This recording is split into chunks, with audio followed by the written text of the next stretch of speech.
Hello everyone, welcome back to my YouTube channel. और आज हम पढ़ने वाले हैं मध्य प्रदेश के एमसीक्यूज़ जो कि रोजगार निर्माण से लिए गए हैं।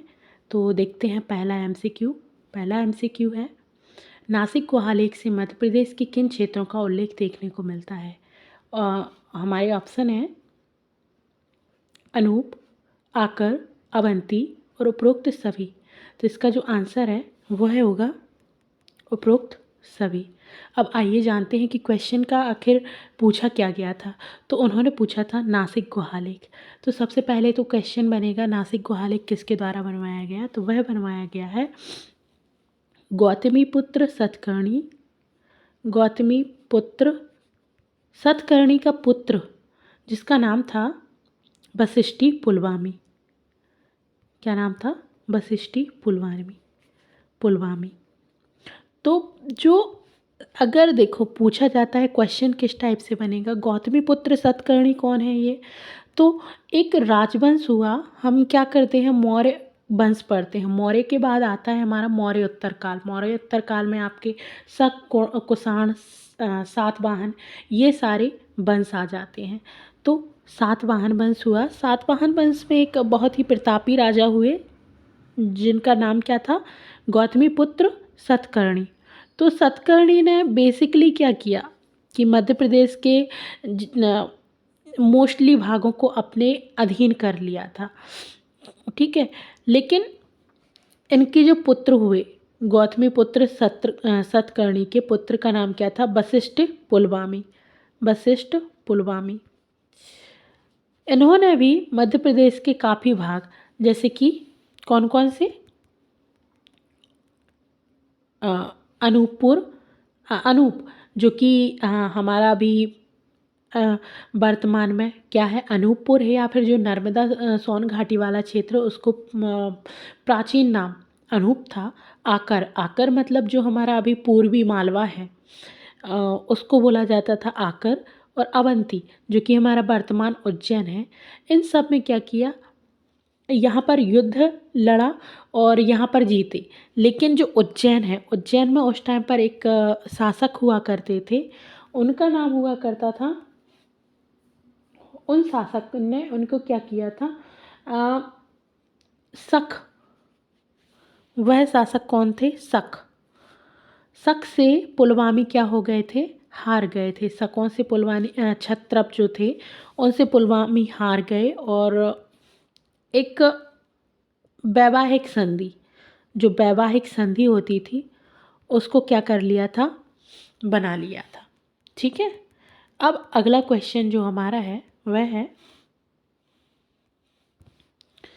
सम्राट अशोक ने विदिशा के श्रेष्ठी की पुत्री से विवाह किया, उसका नाम क्या था? ऑप्शन है हमारे संघमित्रा, श्रीदेवी, अन्नपूर्णा और इनमें से कोई नहीं।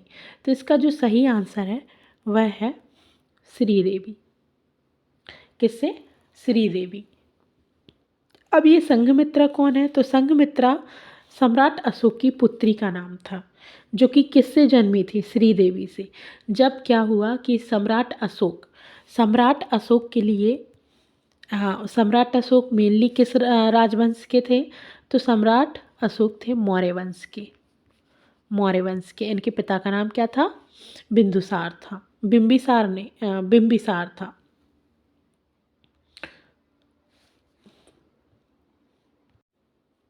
बिंबिसार था। तो अब क्या हुआ, जो मौर्य वंश था, मगध साम्राज्य, उसमें से सम्राट अशोक के लिए मध्य प्रदेश का एक हिस्सा दिया गया जिसको बोला जाता है अवंती का राज्यपाल बनाया गया। कहाँ का? अवंती का राज्यपाल या फिर प्रांतपति बनाया गया। तो उस टाइम पर जब सम्राट अशोक क्या कर रहे थे, मध्य प्रदेश में थे, तो एक विदिशा के एक व्यापारी थे, उनकी पुत्री से उन्होंने क्या किया? विवाह किया, श्रीदेवी से विवाह किया। और श्रीदेवी से उनके दो संतानें हुई, जिनमें से एक लड़की थी संघमित्रा और पुत्र का नाम था महेंद्र, जिन्होंने बाद में चल के बौद्ध धर्म का क्या किया था? प्रचार प्रसार किया था। ये दोनों हुई, ओके। तो और श्रीदेवी, इन्होंने क्या किया? सम्राट अशोक ने मध्य प्रदेश के सांची में क्या बनवाया? स्तूप बनवाए, स्तूप बनवाए। और एक चीज़ और बनवाई, क्या? उज्जैन में, उज्जैन में इन्होंने अपनी पत्नी के लिए इन्होंने वैश्य टेकरी, एक स्तूप बनवाया जिसको बोला जाता है वैश्य टेकरी। तो कभी क्वेश्चन आता है वैश्य टेकरी कहाँ पर है, तो वह भी कहाँ पर है? उज्जैन में है। और सांची की स्तूप कहाँ पर है? तो सांची की स्तूप विदिशा में है। किसने बनवाए? सम्राट अशोक ने बनवाए। ओके, लेकिन एक क्वेश्चन और आएगा कि सम्राट अशोक ने तो सिर्फ क्या बनवाया था? स्तूप्स बनवाए थे, लेकिन स्तूप्स के चारों तरफ जो रेलिंग है वो किसने बनवाई? तो वो बनवाई हमारे पुष्यमित्र शुंग ने। बाद में जो शुंग वंश के राजा हुए पुष्यमित्र शुंग, उन्होंने क्या करवाया था? रेलिंग्स बनवाई थी। अब आते हैं अगले क्वेश्चन पर। अगला क्वेश्चन है हमारा, मध्य प्रदेश के किस स्थान से कुषाण नरेश बिम कैटफिशेस का सिक्का प्राप्त होता है? तो इसके ऑप्शन है विदिशा, सागर, सिवनी, होशंगाबाद। तो इसका आंसर जो है वह है विदिशा। मध्य प्रदेश में विदिशा से हमारे लिए बिम कैटफिशेस के सिक्के प्राप्त होते हैं। तो सबसे पहले जानते हैं कुषाण वंश का। कुषाण वंश का सबसे महत्वपूर्ण जो राजा था वो कौन था? कुजुल कैटफिशेस था, ठीक है ना। जिसके बाद उसका उत्तराधिकारी कौन कौन हो गया? बिम कैटफिशेस हो गया। और जिसके सिक्के हमें कहाँ पर मिलते हैं? विदिशा में मिलते हैं। और विदिशा में क्या है? विदिशा में ही सांची के स्तूप हैं। और विदिशा जो है अभी, विदिशा जो है, विदिशा में ही हमारे लिए मिलती हैं एक गुफाएं, जिनको बोला जाता है कौन सी गुफाएं? उदयगिरी की गुफाएं। और इसके बाद विदिशा जो सांची है, सांची को क्या किया जा रहा है? सांची को बनाया जा रहा है ग्रीन सिटी। सांची को क्या बनाया जा रहा है? Green city. अब बढ़ते हैं हम अपने अगले क्वेश्चन पर, जो है पुराणों के अनुसार पद्मावती किस वंश की राजधानी थी? क्वेश्चन क्या है? पुराणों के अनुसार पद्मावती किस वंश की राजधानी थी? तो इसके आंसर हैं, इसके ऑप्शन है नागवंश, मधराज वंश, कुषाण वंश, वाकाटक वंश। तो जो पद्मावती थी वह किसकी राजधानी थी? वह थी नागवंश की राजधानी। और पद्मावती को क्या है? पद्मावती का अभी वर्तमान में पद्मावती प्राचीन नाम है। इसके बाद इसका नाम पड़ा क्या? पवैया। और पवैया से फिर बाद में इसका नाम पड़ा क्या? आधुनिक ग्वालियर। जो कि पद्मावती जो है ग्वालियर का भी एक प्राचीन नाम है। इसके बाद अगला क्वेश्चन जो है वह है बांधवगढ़ किस वंश की राजधानी थी? तो इसके ऑप्शन है नागवंश, मगराज वंश, कुषाण वंश और सातवाहन वंश। तो इसका सही आंसर है मगराज वंश। किस वंश की? मगराज वंश की। और मगराज वंश कहाँ था? तो यह ना बघेलखंड का एक राजवंश था। और बघेलखंड वर्तमान में क्या कहलाता है? रीवा। रीवा। इसके बाद आते हैं हम अपने अगले क्वेश्चन पर। अगला क्वेश्चन जो हमारा है वह है मध्य प्रदेश के शिवपुरी जिले के नरवर को किसने बसाया? ऑप्शन है हमारे नल, भीमरथ, कौशिक और इनमें से कोई नहीं। तो मध्य प्रदेश का सबसे पहले जानते हैं मध्य प्रदेश के शिवपुरी। तो मध्य प्रदेश के शिवपुरी जिले को हम क्या कहते हैं? प्रथम पर्यटन स्थल। क्या बोलते हैं? प्रथम पर्यटन स्थल। सर्वाधिक ठंड पहले कहाँ पड़ती थी? शिवपुरी जिले में ही पड़ती थी। और शिवपुरी जिले में जो शिवपुरी जिले के नरवर किले को किसने बनवाया था? तो वह बनवाया था हमारे नल ने। किन्होंने बनवाया था? नल ने। यहाँ पर शिवपुरी जिले में नल और रानी दमयंती, राजा नल और रानी दमयंती की कथाएं प्रचलित हैं और उन्हीं के चलते उन्होंने क्या बनवाया था, एक किला बनवाया था जिसको कहा जाता है नरवर का किला। इसके बाद आते हैं हम अपने अगले क्वेश्चन पर, वह है मध्य प्रदेश के किस जिले में हिंद यूनानी शासक मेनांडर के सिक्के मिले।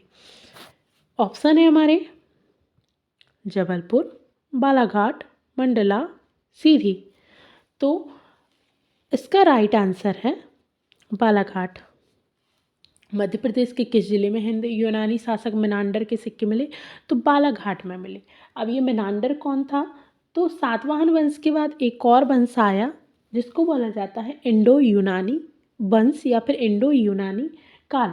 और इस इंडो यूनानी काल में एक डेमेट्रियस वंश के राजा मेनांडर, जो कहाँ से थे, मेनांडर, जिनको बाद में नाम पड़ा इनका मिलिंद, ये आए और इन्होंने क्या किया था, एक नागसेन से, मेनांडर ने नागसेन से क्या लिया था, बौद्ध धर्म की दीक्षा ली थी। बौद्ध धर्म की दीक्षा ली किससे, नागसेन से। किसने, मेनांडर ने। और उसके बाद इनका नाम पड़ा मिलिंद। और इसके बाद नागसेन ने इनके ऊपर एक बुक भी लिखी जिसका नाम है मिलिंद पान्हो। मिलिंद पान्हो करके एक बुक है। और इनके जो सिक्के हैं वो कहाँ से मिले, तो बालाघाट से मिले। हम जानते हैं बालाघाट में क्या है, सर्वाधिक, मध्य प्रदेश 2011 के सेंसस के अकॉर्डिंग सर्वाधिक लिंगानुपात जो है मध्य प्रदेश के एक डिस्ट्रिक्ट बालाघाट का ही है। बालाघाट से और क्या याद रख सकते हैं, बा से बाला, बाला मतलब लड़कियां, बा से वन, वन भी सबसे सर्वाधिक कहाँ पर है, बालाघाट में ही है। वा से बरसा, सर्वाधिक जो बरसा वाला जगह जिला है वह भी क्या है, बालाघाट ही है। अगर जगह का नाम पूछा जाए तो जगह अलग है लेकिन जिला में बालाघाट आएगा। अगले क्वेश्चन पर आते हैं। अगला क्वेश्चन है मध्य प्रदेश के विदिशा तथा एरण से किस गुप्त शासक के नाम के सिक्के मिले हैं, तो मध्य प्रदेश के विदिशा तथा एरण से। तो विदिशा और एरण, एरण कहाँ पर है, एरण है हमारा सागर जिले में। तो किस गुप्त शासक के सिक्के मिले हैं, तो वह मिले हैं हमारे रामगुप्त के। किसके मिले हैं, रामगुप्त के। और एरण किस लिए प्रसिद्ध है, एरण है हमारा सती प्रथा के, यहाँ पर क्या मिले हैं, साक्ष्य मिले हैं। सती प्रथा के प्रथम साक्ष्य किस अभिलेख से, भानुगुप्त के अभिलेख से।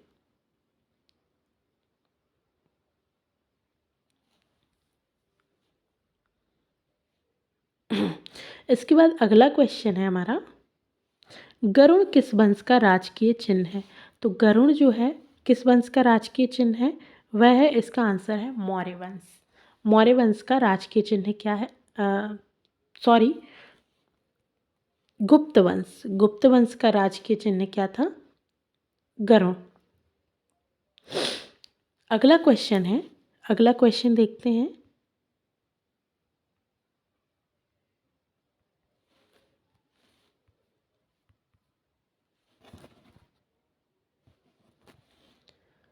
अगला क्वेश्चन देखते हैं, किस गुप्त शासक के 3 अभिलेख मध्य प्रदेश के पूर्वी मालवा से प्राप्त हुए हैं।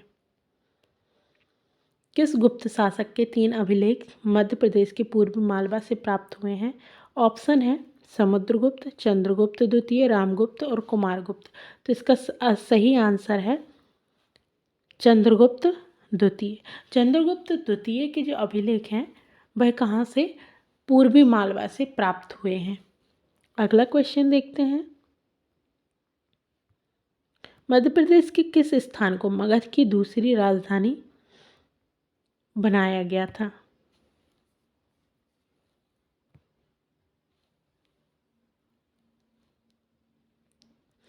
मध्य प्रदेश के किस स्थान को मगध की दूसरी राजधानी, तो मगध की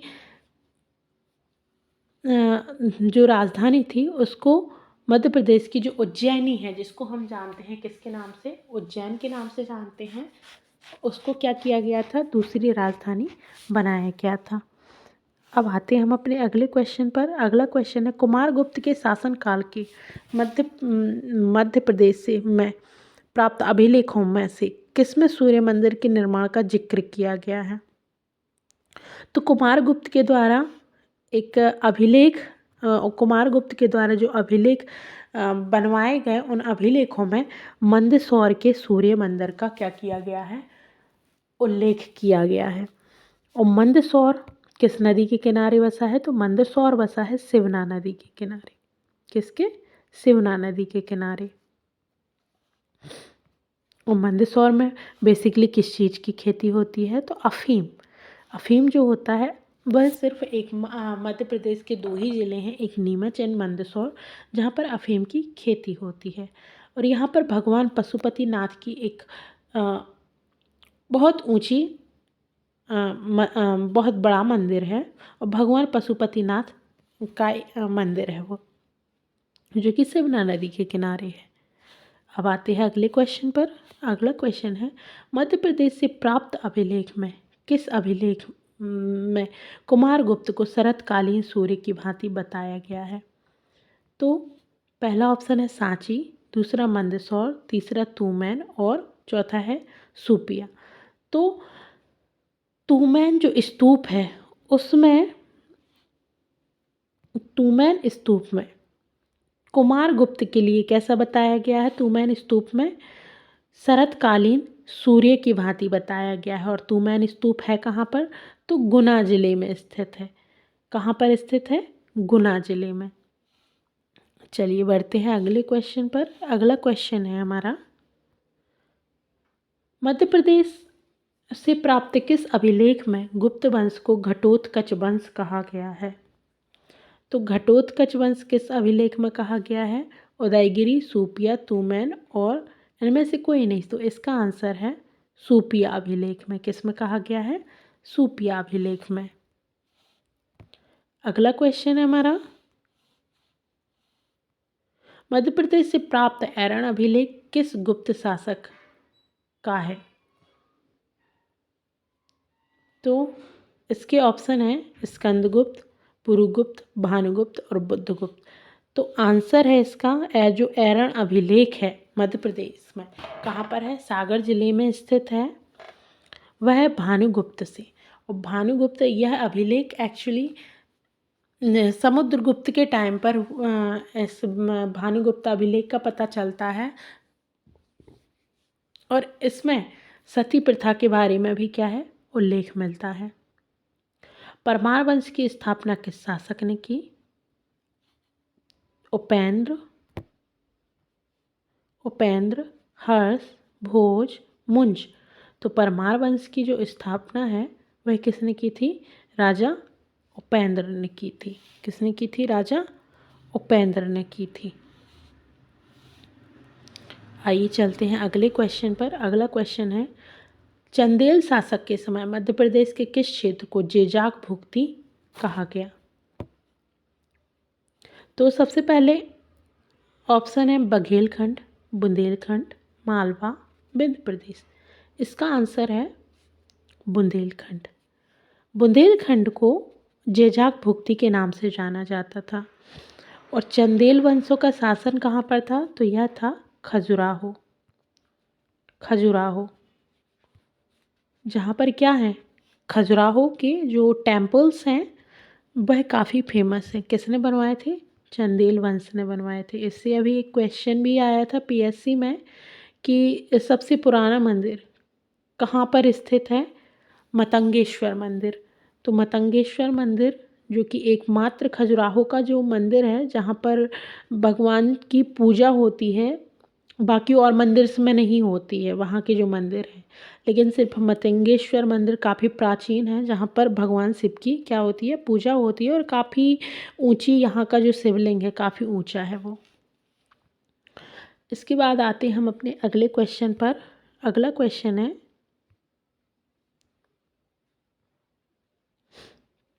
राजा भोज द्वारा निर्मित स्थलों में शामिल है।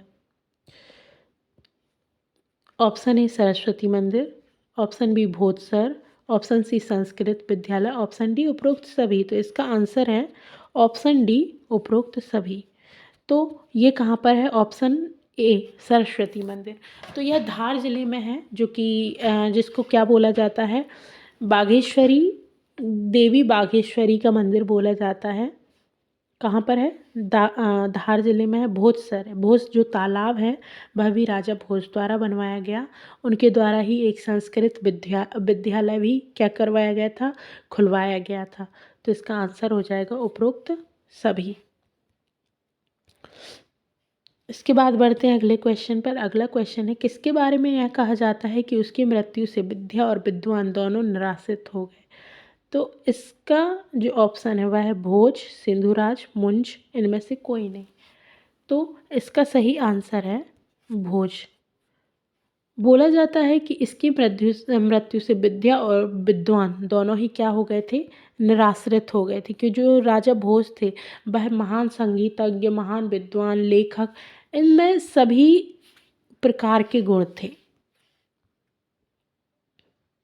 इसके बाद बढ़ते हैं अगले क्वेश्चन पर।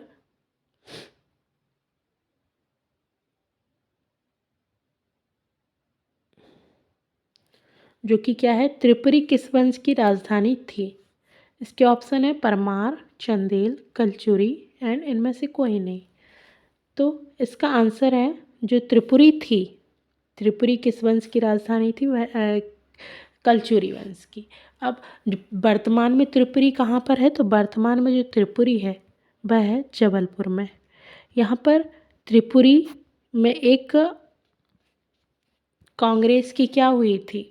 बैठक भी हुई थी।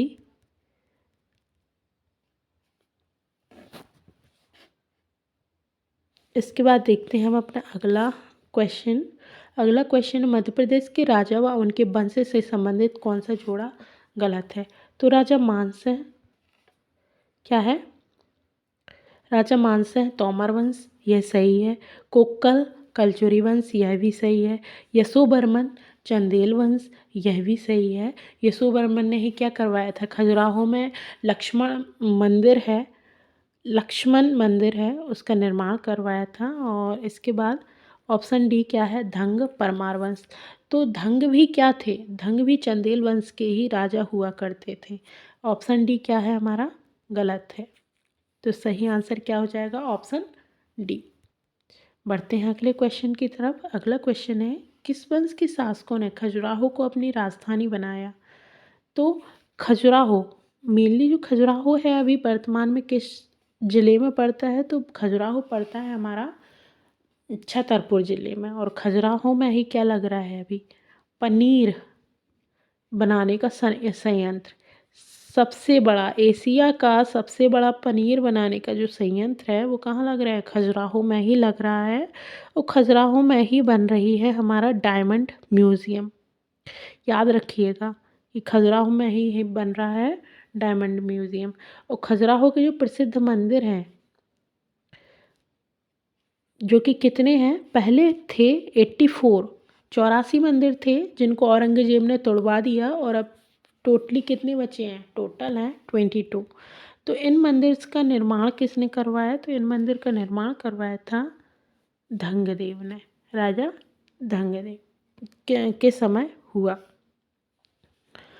अगला क्वेश्चन है,